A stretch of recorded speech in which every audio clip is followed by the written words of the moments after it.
Pero Di maragamay man siya, good no? kay- Maragamay siya kaysa katong. Di man kay wala ba, di mo butangi og manok. So, yeah, thank And you. Amanda just put in a few extra dressings in here for you. Thank you. Yeah, thank you. So karon guys, yawa man ni si Ruby nga ni ani man diri sa check a feel guys. O kay nagpalit lang ni aning sis kadaghan sa akong dressing. Lapit ni daghan na la. Tagai ko ano. Ani na ko mangatag nimo na maura ba ni akong giani diri. Dalukan mo yung bilang. So bumili ako nito guys kasi ang sarap kasi nito.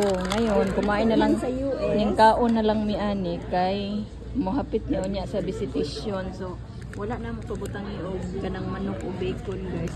Complain si Ruby kay gamay ra ko kayo. Dadi sa mi makaog baboy ron so gipadaghanan akong itlog. So imagine mo guys, kuan ni siya nga salad, avocado, lime ranch. Bitin yang lamia guys. Sunod ayan na pilaw dito.